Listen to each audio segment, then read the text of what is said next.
اسلام کے دور زرعی میں یہاں ایمان و معرفت کی روشنی پھیلی، مگر خلافت اسلامیہ کا دور زوال شروع ہوتے ہی جب جگہ جگہ آزاد اسلامی ریاستوں کے قیام کا سلسلہ شروع ہوا تو کردستان بھی ایک ایسا آزاد خطہ بن گیا جہاں صرف طاقت کی زبان بولی جاتی اور سمجھی جاتی تھی۔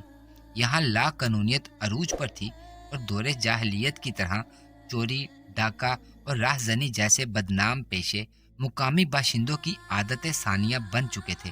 یہ فطری اور صاف کو صحیح رہنمائی نہ ملنے کا نتیجہ تھا جو ایسے ماحول میں ہمیشہ اسی طور پر ظاہر ہوا کرتا ہے۔ تاہم اس دور میں بھی کردوں کے وہ لوگ جنہیں اپنے طبعی جوہر صحیح رخ پر استعمال کرنے کا موقع ملا، دنیا کے بہترین معاشروں، ملکوں، درباروں، اداروں اور میدانوں میں خراج تحسین وصول کرتے رہے۔ انہی نامور کردوں میں ایک نام شازی بن مروان کا ہے۔ ہم کردستان کی ہمسایہ ریاست آذربائیجان کے شمال مشرقی حصے میں واقع شہر دوین کی طرف متوجہ ہوتے ہیں، جہاں ہماری تاریخی داستان شادی بن مروان ہی کی زندگی سے شروع ہوتی ہے۔ اس چھوٹے سے شہر میں بڑے بڑے علماء نے جنم لیا۔ امام غزالی رحمۃ اللہ علیہ کے مشہور شاگرد شیخ نصر اللہ بن منصور کا تعلق اسی شہر سے رہا ہے۔ اسی زمانے میں یہ علاقائی دارالحکومت بھی رہا۔ اس فصیل بند شہر میں مسلمانوں کے علاوہ یہودیوں اور نصرانیوں کی بھی خاصی تعداد آباد تھی۔ شہر کے پہاڑوں میں دیہاتی لوگ بھیڑ بکریاں پالتے تھے اور دوین کے ہنرمند باشندے ان مویشیوں کے بالوں سے خوبصورت قالین بنتے تھے۔ شازی بن مروان جو کہ کردوں کے قبیلے کی ایک شاخ روادیہ سے تعلق رکھتا تھا، دوین شہر کے قریبی گاؤں اجدناکن میں پیدا ہوا۔ بعد میں اس نے شہری زندگی پسند کرتے ہوئے ودین میں رہائش اختیار کر لی۔ یہ دلیر اور باہمت کرد ان لوگوں میں سے تھا جن کی طبیعت میں کسی ایک منزل پر ٹھہر جانے کا مادہ نہیں تھا۔ وہ خوب سے خوب تر کی تلاش میں رہتا۔ شازی شہر کے با اثر ترین لوگوں میں شمار ہوتا تھا۔ عزت و جاہت اور مال و دولت کے لحاظ سے اس کے پاس سب کچھ تھا۔ اس کی عمر کہولت کی حدود میں پہنچ چکی تھی۔ اس کے دو بیٹے ایوب اور شیر کو اس کے بڑھاپے کا سہارا بننے کے لیے موجود تھے۔ تاہم شازی کو اس پر اطمینان نہ تھا۔ ودین اگرچہ شہر تھا مگر ایک نیم دیہاتی تہذیب کی عکاسی کرتا تھا۔ پھر نصرانیوں اور یہودیوں کی ملی جلی آبادی بھی یہاں بدمزگی کا باعث تھی۔ شازی کو یقین تھا کہ اس کے باصلاحیت بیٹے یہاں رہ کر وہ مقام کبھی بھی حاصل نہیں کر پائیں گے جو وہ اپنے تصور میں ان کے لیے دیکھا کرتا تھا۔ ودین چھوڑنے کا حتمی فیصلہ کرنے سے پہلے شازی کے لیے نئی منزل طے کرنا بہت ضروری تھا۔ یہ نئی منزل بغداد سے بہتر کوئی اور نہیں ہو سکتی تھی۔ بغداد ایک ایسا پرسکون جزیرہ تھا جہاں سب کچھ پانے کی تمنا میں دنیا بھر کے لوگ کھینچے چلے آ رہے تھے۔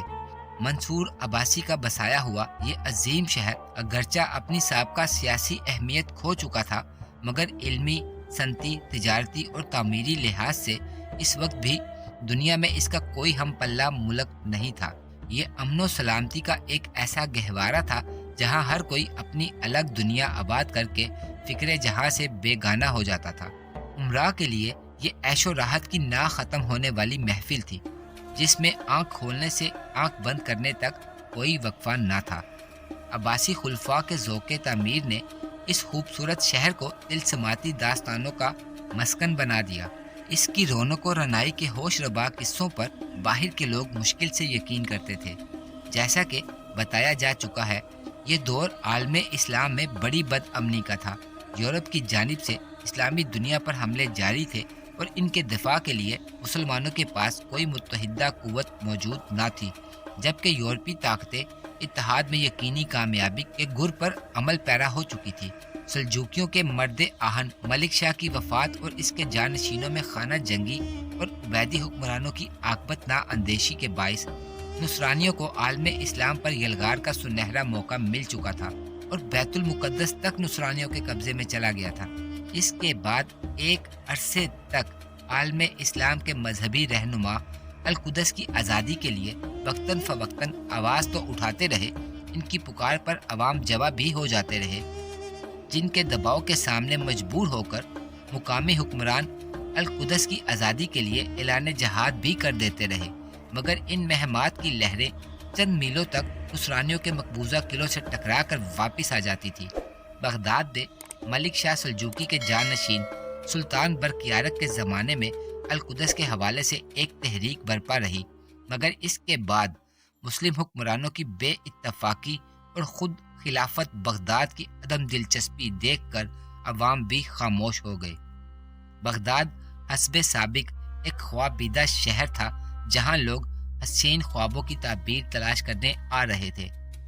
باہر کی دنیا، عالمی سیاست اور بیرونی خطرات سے اس جزیرے کو کوئی واسطہ نہیں تھا۔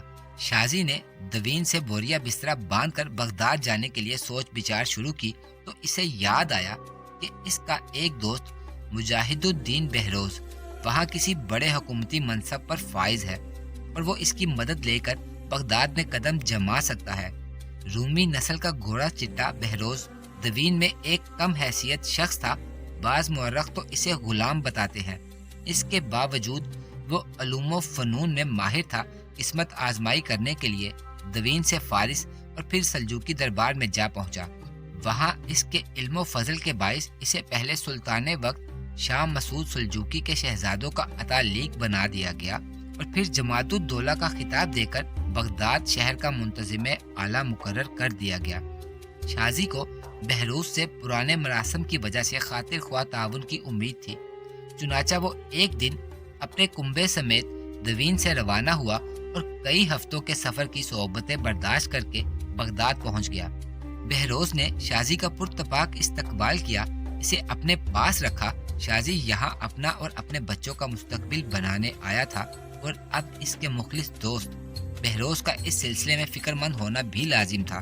ان دنوں بغداد نے مسترشد بالا مسند خلافت پر براجمان تھا۔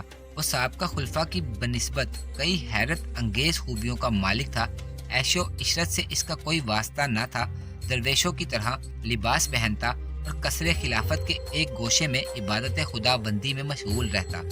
اس کا دور امن اور خوشحالی کا دور تھا۔ گزشتہ خلفاء کے زمانے سے عوام پر عائد ٹیکس موقوف کر کے اس نے لوگوں کو اپنا گرویدہ بنا لیا تھا۔ اگرچہ خلافت عباسیہ کا دائرہ کار عملی طور پر بہت محدود رہ گیا تھا، تاہم اس بچے کچے علاقے میں اس نے شرعی احکام کے نفاذ کا غیر معمولی اہتمام کیا اور انتظامی لحاظ سے قابل تعریف تبدیلیاں لا کر نظام حکومت کو بہترین خطوط پر استوار بھی کر دیا۔ بغداد کے سیاسی پس منظر پر گزشتہ 2 صدیوں سے ان خود مختار حکمرانوں اور سلاطین کا گہرا اثر تھا جن کے آباء و اجداد کبھی خلافت کے ادنا جاگیردار شمار ہوتے تھے۔ ان دنوں بغداد سلطان مسعود سلجوقی کے زیر اثر تھا اور ہر حکمران کی طرح وہ بھی دربار خلافت کے احترام کے باوجود اس مرکز اسلام کو اپنی سیاسی مفادات کے تابع رکھنا چاہتا تھا۔ بغداد نے اپنا منتظم اعلیٰ مقرر کرنے کی وجہ بھی یہی تھی۔ سچ تو یہ ہے کہ ترک عمرا بغداد میں خلیفہ کے محافظ کی نہیں بلکہ خلیفہ گھر کی حیثیت رکھتے تھے۔ ایسے حالات میں بہروز نے محسوس کیا ترکوں کے مقابلے میں ایک کرد کے لیے بغداد میں ترقی کے امکانات زیادہ نہیں ہیں، چنانچہ وہ شازی کے لیے کوئی مناسب جگہ سوچنے لگا۔ خوش قسمتی سے انہی دنوں سلطان مسعود نے بہروز کی کارکردگی سے خوش ہو کر اسے تقرید کی جاگیر بخش دی۔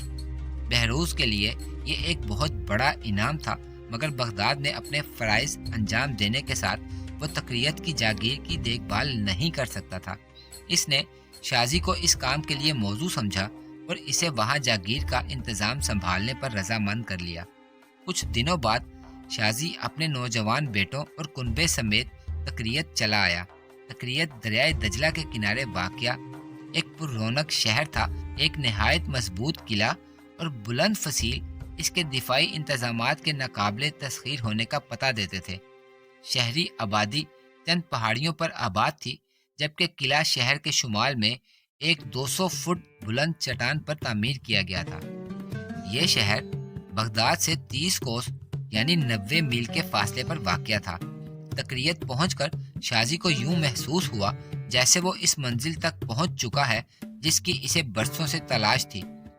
دوین کا ایک خرد وادی دجلہ کے سرسبز و شاداب علاقے میں اتنی بڑی جاگیر اور اتنے مضبوط قلعے کے منتظم کی حیثیت سے جس عزت و توقیر کا مالک بن چکا تھا، وہ وہ اس کے آباء و اجداد میں سے کسی کو نصیب نہیں ہوئی تھی۔ اسے اطمینان تھا کہ اب وہ اپنی اولاد کے شاندار مستقبل کی بنیاد رکھ کر آرام سے سفر آخرت پر روانہ ہو سکتا ہے۔ کچھ مدت بعد شازی دنیا سے رخصت ہو گیا۔ تقریت ہی میں اس کی تدفین ہوئی، جس پر بعد میں عقیدت مندوں نے ایک گنبد بنوا دیا۔ بہروز کو شازی کی وفات کی اطلاع ملی تو اسے نہایت رنج ہوا۔ اس نے شازی کے بڑے بیٹے ایوب کو باپ کے عہدے پر مقرر کر دیا۔ ایوب، جو بعد میں نجم الدین کے لقب سے مشہور ہو کر نجم الدین ایوب کہلایا، ایک ہوشیار، متحمل مزاج اور دور اندیش نوجوان تھا۔ تقریت کی قلعہ داری کا عہدہ سنبھالتے ہوئے اس کے وہم و گمان میں بھی نہ تھا کہ تقدیر خدا بندی اس کے خاندان سے اتنا بڑا کام لینے کا فیصلہ کر چکی ہے، جس کے تذکرے قیامت تک گونجتے رہیں گے، اور مورخ تاریخ کا وہ باپ نہایت سرمستی کے ساتھ تحریر کرے گا جس میں اس کی اولاد کی شمشیروں سے صلیبیوں کی صفیں درہم برہم ہوتی نظر آئیں گی۔ کئی برس گزر گئے۔ تقریت کے قلعے میں نجم الدین ایوب کو قلعہ دار بنے۔ ایک دن نجم الدین ایوب نہایت تشویش کی نگاہ سے اس ہنگامہ محشر کا نظارہ کر رہا تھا جو شام کے ساحلوں پر برپا تھا۔ بیت المقدس کے علاوہ انطاکیہ، اڈیسیا جیسے مضبوط ترین اسلامی مورچے تو بہت پہلے نصرانیوں کے قبضے میں آ گئے تھے، مگر ان چند سالوں میں عکا، طرابلس، طرطوس، الاسارب سمیت درجنوں چھوٹے بڑے شہر اور قلعے بھی ان کے سامنے سرنگوں ہو چکے تھے۔ پھر 518 ہجری سن 1124 میں سیدون کا مستحکم قلعہ بھی نصرانیوں کے ہاتھ آ گیا، اور شام کے ہر حاکم اور قلعے دار کو اپنا علاقہ خطرے کی زد میں نظر آنے لگا۔ یہ شام کے ساحلی علاقوں میں نصرانیوں کے عروج کا زمانہ تھا۔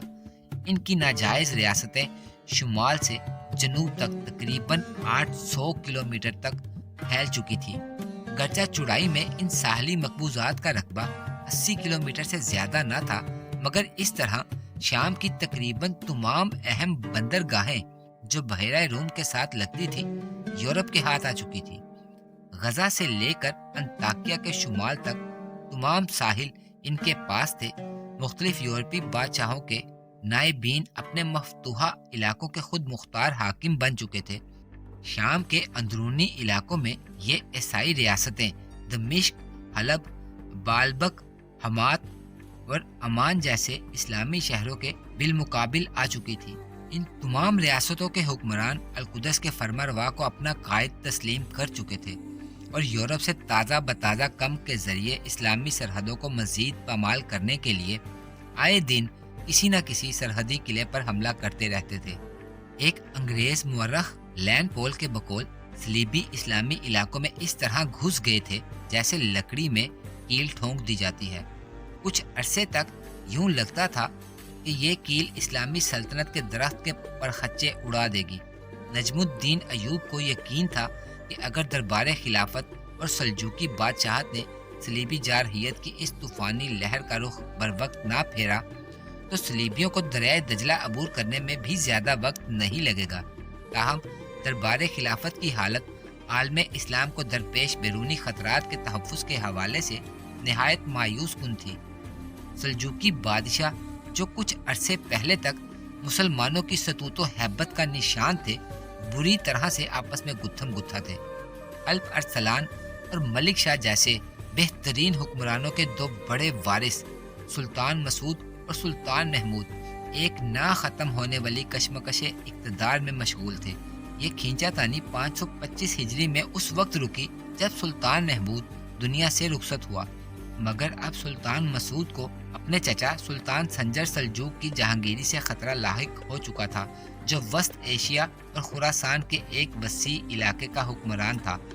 اقتدار کے ان مارکوں کے درمیان بغداد کے خلیفہ مسترشد بالا نے بڑی پامردی سے اپنے مقبوضات کا دفاع کیا اور ہر موقع پر خلافت کی بچی کچی آن بان کو قائم رکھا۔